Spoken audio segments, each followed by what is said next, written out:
They pressed remove. He pressed the silent switch. The boardroom floated above rows of corn and steel, glass on 3 sides, polished ash underfoot. LED strips hummed. A metronome of pen taps kept time at the microphone. If they voted you out of the company you built, what's your first move? Rage or a quiet switch? Tell Crimson Heirs below and drop your take on family revenge stories and family drama stories. What ending would you engineer if the floor shifted? Tessa Lowell stood with a tablet and a smile that didn't touch her eyes. She read the resolution like a flight attendant pointing to exits. Noah Pike aligned 3 pens parallel to the mic, then nudged them once more, tighter. Marcus Hale didn't touch the mic. He straightened his cuff. His thumb traced a faint oil smear on the mended seam, far wall, the logo in brushed nickel. It caught the afternoon and threw it back in hard light. A director poured drip coffee into a paper cup without looking up. Another scrolled, wrist glittering under the glass table. Somewhere beyond the glass, a test unit chirped, and the building's skin answered with a thin vibration. Silence isn't surrender, it's alignment. He pushed his chair.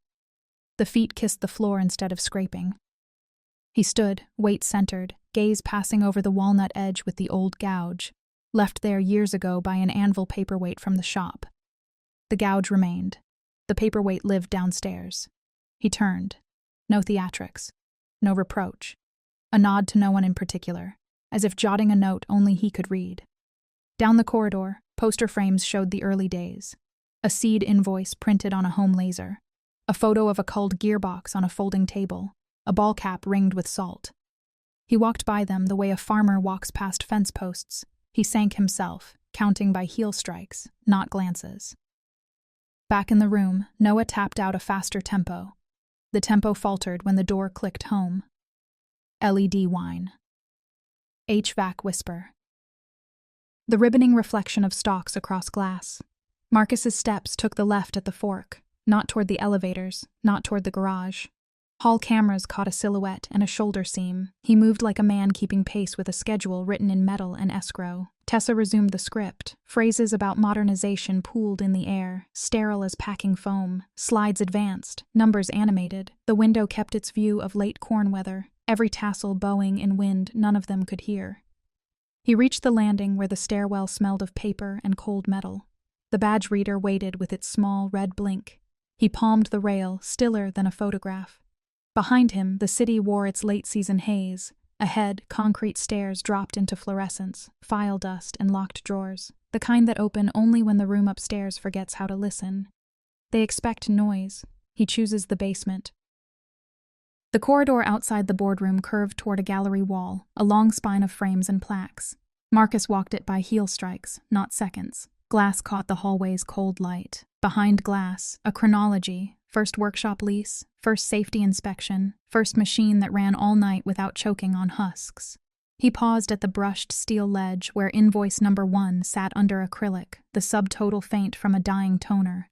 He tapped the edge once, and a thumbprint bloomed, oval and gray. Beyond the window to the left, the test bay murmured. Fans breathed. A yellow safety line flaked at the bend where pallets had turned too close. On the floor ran a diagonal scar from the day they dragged in the big lathe with 2 dollies and a promise. Upstairs, ash wood and slides. Here, concrete that kept the memory of weight. The next frame held a photo few stopped for anymore. A gray ball cap ringed in salt, hung on a peg over a folding table. The bill curled like a comma. Beside it, a snapshot of the anvil paperweight before it went downstairs, back when the office was a corner of a rented warehouse and the conference table was a door on sawhorses. He kept walking. A reflection laced him to his younger self, broad shoulders under a sweatshirt, wrists taped for a day that would not end. In the glass, 2 timelines overlapped. Only fingerprints could tell them apart. Ruth Delgado came from the opposite direction, keys at her hip making the smallest music. She lifted a folder in greeting. "Records room's clear," she said, then without changing posture added, "Took the liberty." He answered with a short nod. She moved on, the keys keeping time. What gleams upstairs began in grit. Council Bluffs, first winter, rain on tin turned to ice, and the propane heater coughed through nights. Marcus and Ruth, 20 years younger, counted gear teeth under a work lamp that warmed only their hands. A gearbox lay split like a book, oil pooling on cardboard. He sharpened a pick with a file and teased a burr off a tooth until it quit catching.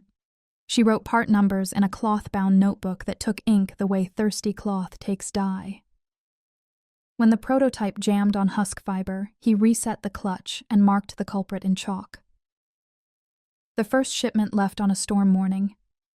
Invoice number 1 slid into a sleeve. The printer stuttered, then quit. He shook the cartridge, printed again. The courier signed with a pen that skipped once, then behaved. Ruth taped the box and wrote the customer's name in block letters, straight as a plumb line. Afterward, they ate crackers by the loading dock, steam lifting off their coats as the air turned sharp and bright. Back in the present, a manager he had pushed through certification brushed past with a latte and a Bluetooth smile, saying big day to no one. Another, once an intern he had paid overtime in cash, pivoted to take a call, facing the window as if the corn itself required privacy. In his pocket, Marcus kept a folded email from that intern, written years ago. "Thank you for believing."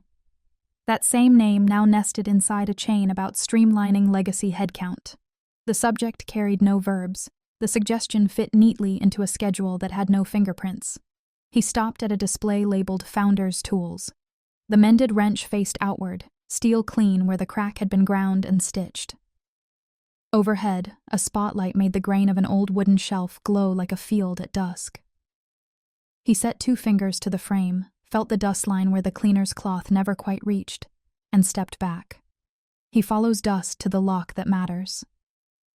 The records room waited below the gallery, colder, humming with ballast buzz. Ruth was there before Marcus, fingers on keys. She turned the largest, the lock answered with a clack, and the steel door sighed on hinges oiled and sure. Inside, air smelled of paper and metal. Fluorescent bars flickered once, then held. Cabinets wore stencils, ledgers, charters, vendor. Ruth set a tray on the table and placed the sign-in book where the light lay cleanest. Marcus removed his jacket, rolled both cuffs, and waited until the hum became another surface. He slid open the cabinet, labeled Charters. A brown leather binder sat on a cradle like a relic from a smaller, harder decade. Its spine was cracked, stitching visible, edges stained with thumb history. He lifted it. Weight spoke in a way slides never would. Ruth unsnapped lint-free gloves. He didn't take them. He turned pages with care, stopping at a tab flagged in dull red. Article VIII, Writer K9. Arjun Patel arrived, folding the door with his heel. He set a black folio beside the binder, then held a small flashlight at an angle to bring up the dry gloss of ink. "Initials match," he said, low. "Founder's clause, narrowly drawn. Escrow upon removal without just cause. Custodian pre-designated. Bank lockbox named." Marcus nodded once. The crest emboss had flattened. Arjun's light made its ghost rise. Ruth laid out 3 sheets of heavy paper and a shallow dish that would soon hold melted wax. "We'll need the seal," she said. Marcus opened a narrow drawer, lifted a velvet roll, and set the stamp on the tray. Hale Robotics, year of incorporation, a ring of teeth like a timing belt. He drafted the first letter by hand, then dictated the typed version, lines short, unadorned. To Midland Ag Bank, Trust Operations. Subject, Escrow activation under Article VIII, Writer K9. The paragraph named operating accounts, the lockbox, the clause. It identified a single recipient, Quinton Ross. Arjun read once, subtracted 3 adjectives, capped his pen. Ruth fed the sheet to the printer. The machine warmed, exhaled, accepted the page. The second, to Northbridge Fiduciary. Subject, assumption of temporary custodianship. Attached, a matrix of interim approvals and holds, with contact lanes that could not be crowded. The third carried a state seal on its envelope. To Office of the State Compliance Liaison. Subject, regulatory notification packet, Article VIII. It cited the review window and trigger language, and promised cooperation on the clock. Ruth kindled wax with a butane flame. The room picked up the smallest sweetness. 3 splashes landed round and patient. Marcus pressed the crest into each pool. Metal kissed and released with a soft clop. Arjun logged seal numbers by hand, then signed beneath with a neat signature made for auditors. 3 seals cooling, 3 systems waking. The courier waited outside, posture easy, eyes reading corners. Ruth checked his badge, then his palms. "Same road as drills," she said. "Bank first, then Northbridge, then Liaison."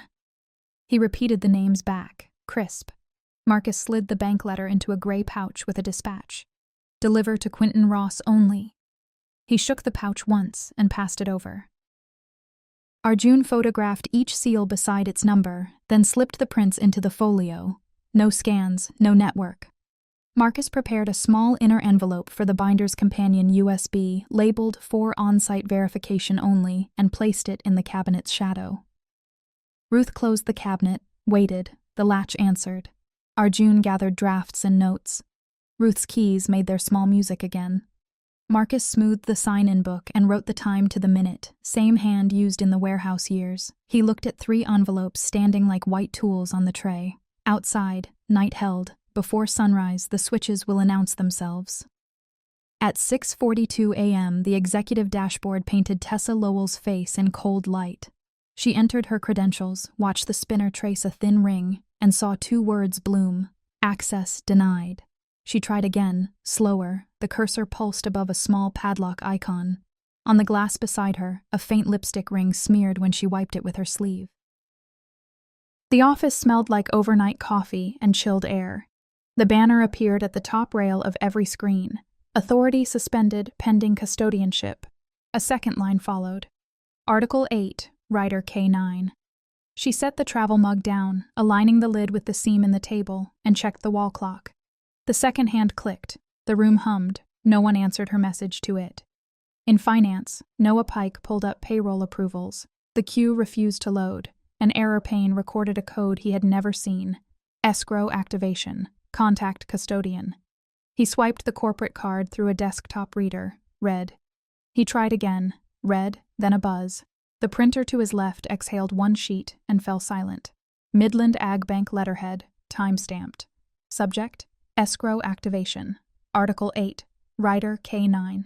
He folded it once, flattened the crease with 2 fingers, and set it on his keyboard.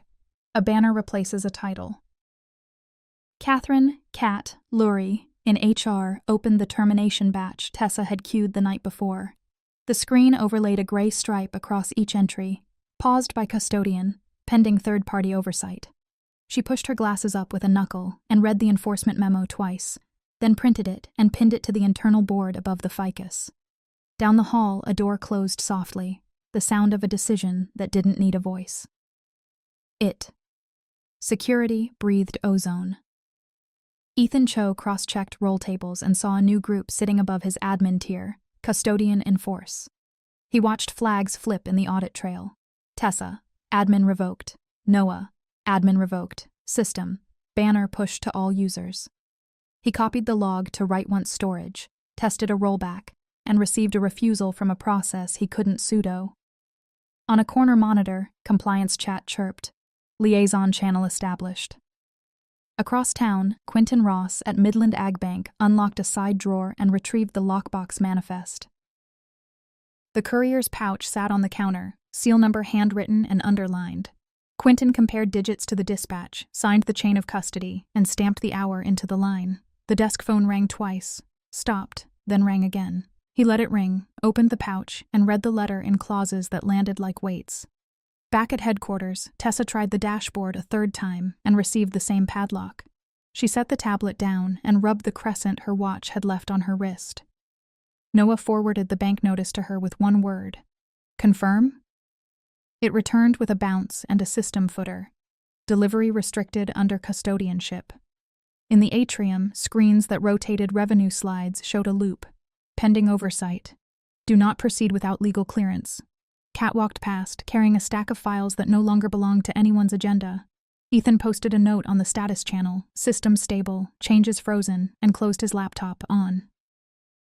Oversight walks in, liquidity walks out. Evan Morse arrived just after noon with a slim briefcase and rain on his jacket. He set a letter on the conference table, its embossed seal catching the downlight. Tessa Lowell reached for the envelope, then stopped a finger short. Noah Pike uncapped his pen, recapped it, then aligned it with two others. Notice of observational control, Evan said, even and unhurried. Northbridge fiduciary assumes custodianship under Article 8, Rider K9. During custodianship, do not use the title Acting CEO. Disbursements above $10,000 require express custodian approval. Non-compliant actions are disregarded. He set a second document beside the first, a one-page scope matrix. Columns for approvals, rows for functions, cells shaded amber where authority paused. He didn't push the paper forward. He let it rest where the light met the grain. Control isn't loud, it's notarized. In investor relations, a printer breathed out a Northbridge bulletin while the system queued acknowledgments. The bulletin carried two signatures, Northbridge and Midland Ag Bank, and a line that read, due to activation of Article 8, Rider K9, stakeholders are advised to pause discretionary expansions pending review. IR staff clicked acknowledge windows as pings braided into one tone. The lead composed a script. Governance event under charter. Operations continue under escrow. QA opens 48 hours. Refrain from speculation. The script fit in 3 sentences and left no room for adjectives. Money hates fog. In procurement, dashboards showed green routes turning to gray. A supplier in Curitiba asked for confirmation of custodianship. A German actuator manufacturer sent a notice stamped Vorläufig gesperrt, temporary hold. The date stamp hit with a single cop, leaving ink sharp and cold. One shipment's status crawled from in transit to hold at the border, compliance verification required. The cursor turned into an hourglass. Nobody touched the mouse while the grain slid. At the glass wall, Tessa practiced sentences built from adverbs and air. Natural evolution, she said, soft enough for only the table to hear. Modernization without disruption. Noah didn't answer. He copied contract numbers onto a legal pad because the system pretended not to know him. The line stops where the stamp lands. Vendor support called, voice tinny over a speakerphone. Their rep asked for a custodian contact to clear 3 POs. Evan provided an email alias and a timetable. He did not provide comfort. On the far monitor, a color wash bled from mild green to patient amber as items slipped behind review gates. The IR dashboard began to shed light. Alerts arrived in rows. Small holders trimming exposure. A fund rebalancing due to governance event. An observer seat suspended pending findings. The lead watched the heat map bloom. Red patches expanded 1 square at a time. He answered with the script and kept his tea cooling at his wrist. Liquidity moves first. Loyalty answers later. Internal comms tried to push a new org chart and met a velvet rope. The publish button grayed. A banner returned. Do not proceed without legal clearance. Someone hovered a second too long, then moved the cursor away. Back in the executive room, Evan turned the scope matrix to face Tessa and tapped 2 squares with a capped pen. These functions route through us until review closes, he said. Submit rationales through the channel listed. We acknowledge within 1 business hour. Decisions follow the evidence. Tessa's jaw worked. What about scheduled capital buys? We had a phased plan. Evan looked at the clock. Phase it through the custodian, Ms. Lowell. Noah's pen rolled, touched the letterhead, and came to rest, pointing at the seal like a compass. Outside the glass, a maintenance cart squeaked once and stopped. The building's quiet had a weight that didn't exist yesterday. On a different floor, HR removed a poster about the vision reset and left the thumbtacks in the wall. 2 silver dots stared back. A Northbridge email to stakeholders published at the hour. Governance protocols active. Cash under escrow. Procurement under verification. HR actions paused. Reporting consolidated. Midland's confirmation landed seconds later, repeating timestamps and lockbox references. Screensavers returned to the banner. Marcus did not appear. His name surfaced only in initials that set thinner words into place. The oversight engine did the rest, gears engaging where the charter cut teeth years earlier. In the hallway, a junior analyst read the bulletin aloud to nobody and folded it twice, edges aligned. Quietly. Under pressure, partners flip before rivals do. The war room was a narrow rectangle with blinds drawn and a projector whirring. Evan Morse stood beside the table and left the chairs where they were. Noah Pike arrived carrying a black folder. He set it on the laminate, slid a labeled USB across, and kept one finger on its edge until Evan nodded. Arjun Patel opened a logbook, dated the line, and wrote the time the way a surveyor marks a stake. On the screen, the first email filled the wall. From Noah. To Tessa. Subject: Warranty Plan. The cursor circled a phrase in yellow until it glowed. Liquidate legacy warranty reserves. Evan didn't narrate. He let the words sit. Arjun traced initials at the footer with a penlight and matched them to a stored signature. The folder yielded a second document, a memo titled Succession Acceleration with a draft signature leaning right like windburn. Evidence speaks in verbs. Mara Ellison, the external auditor, advanced to a timeline that ran: vote, canine trigger, actions, variances, arrowheads pinned dates to hours. She tapped two boxes where post-trigger instructions overlapped: replace CFO/CTO loyalists from a Slack export stamped 5 minutes after the custodianship banner. Post-trigger unilateral actions, she said. Fall outside authority. Tessa, standing, worked a sentence about brainstorming and hypotheticals. Mara didn't look up. Intent follows paper. Noah produced a second USB, chat archives, call notes, vendor pings about pension float reallocations, and signed the chain of custody form Arjun slid across. Evan read from a single page titled Conditional Cooperation Immunity Terms, Full Production of Correspondence, Correction of Prior Oral Directives, Readiness to Testify, No Shelter for Deliberate Falsification. Noah initialed each line, steady, then signed his name in block letters.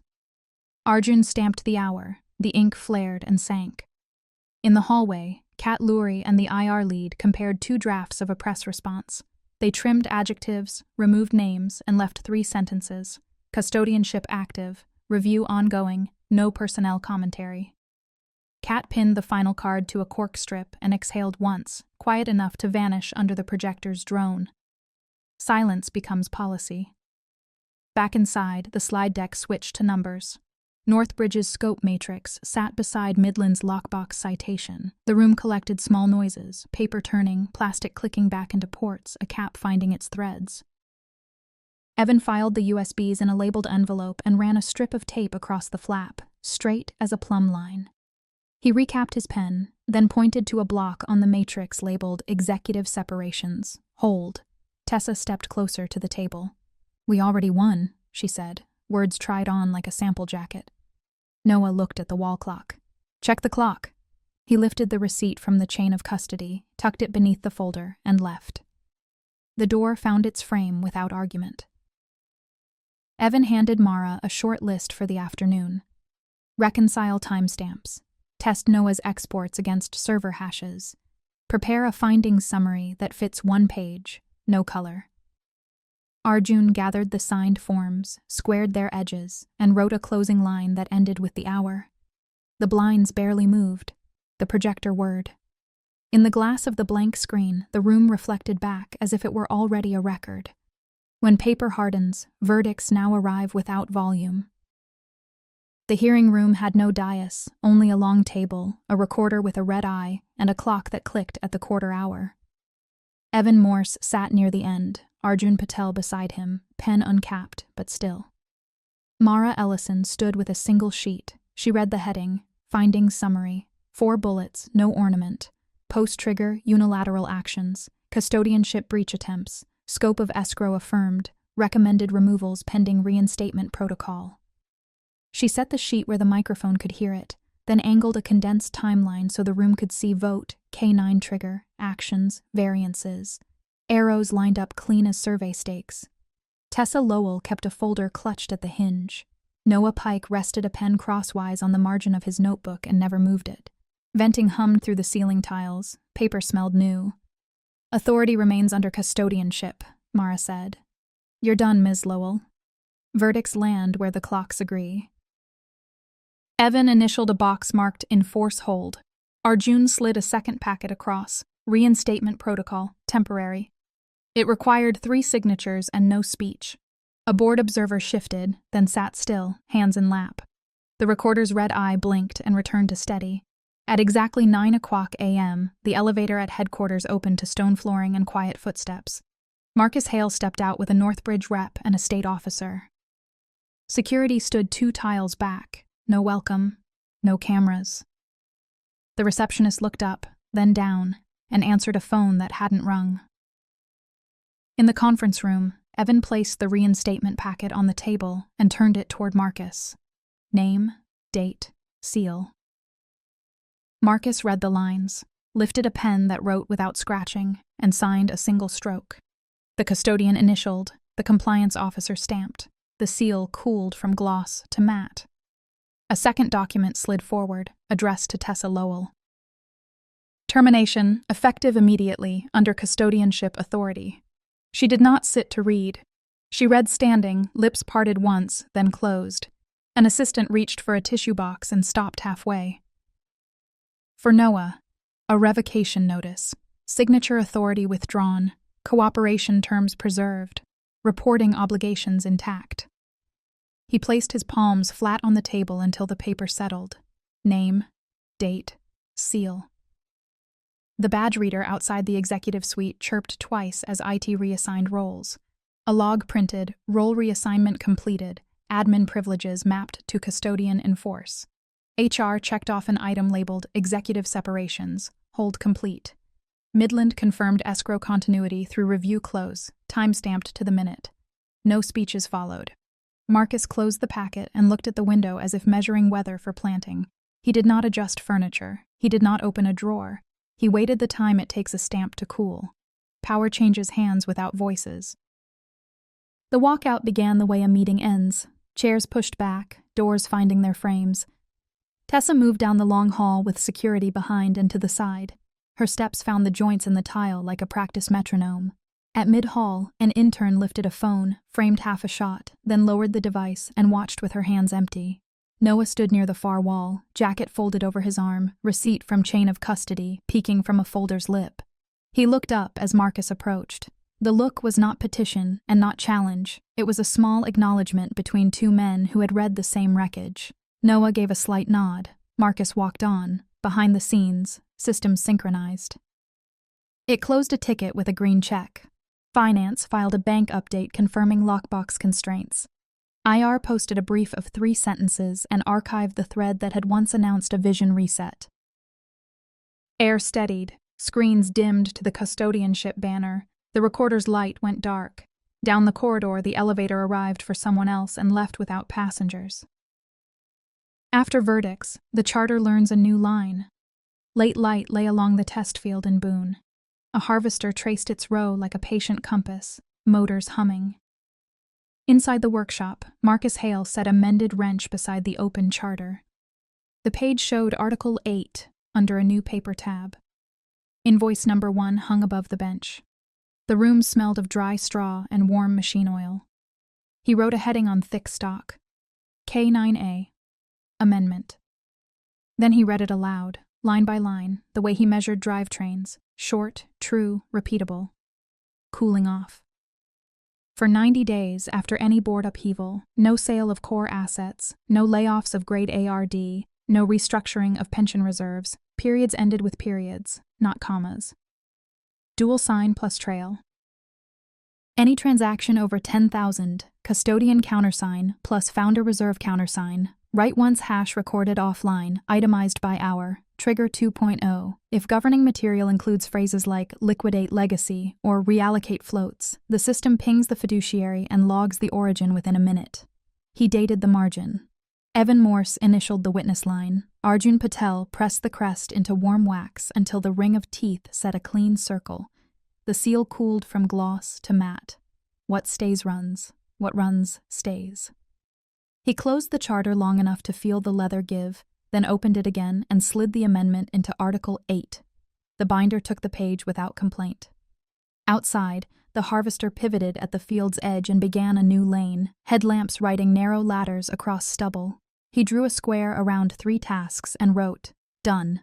He checked the lock on the file cabinet, turned the key once, and watched the tumblers settle. The light through the window narrowed to a bar across the desk. Dust lifted, fell, lifted again.